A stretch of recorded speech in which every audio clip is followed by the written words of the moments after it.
অনেক দর্শক বন্ধুরা এখানে এসেছেন ফাইনালি, তো এরকমই এক ম্যাডামকে পেয়ে গেছি। তো ম্যাডাম কোথা থেকে এসেছেন আপনি? আমি নিউয়ালি থেকে এসেছি। ওকে।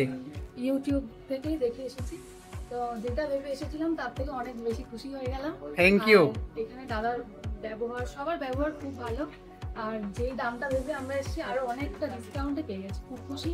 আর আমি বলবো আর যারা যারা কিনতে চাইছেন সবাই আসুন। আজকে আমাদের 15 আগস্ট আমাদের 1 বছর কমপ্লিট হলো গড়িয়া ব্রাঞ্চ। তাই জন্য আমি চেষ্টা করেছি যতটা ম্যাক্সিমাম আপনাকে ডিসকাউন্ট করা যায়। আর আগামী দিনে আপনি আবার এখানে আসবেন, আর যতটা সম্ভব চেষ্টা করব আপনাকে আরও ভালো কিছু অফার দেওয়ার জন্য। আর আপনি অ্যাকচুয়ালি কি কিনলেন আজকে? আমি একটা ফ্রিজ কিনলাম, ডবল ডোর। ম্যাডাম এই ডবল ডোর ফ্রিজটা কিনেছেন, তো একটু ভেতরের কন্ডিশনটা দেখাই। এই ধরনের ফ্রিজ পেয়েছেন অনেক রিজনেবল প্রাইসে। তো তাই জন্য আপনাদেরকে সবাইকে সেল ও রিসেলে আসতে হবে, রবিনের কাছে আসতে হবে। আর এখানে আরও অনেক দর্শক বন্ধু আছেন। তো থ্যাংক ইউ ম্যাম, আপনি আবার আসবেন, এটাই কাম্য। যা যা কেনা হবে এখান থেকেই আসুন। Thank you, thank you.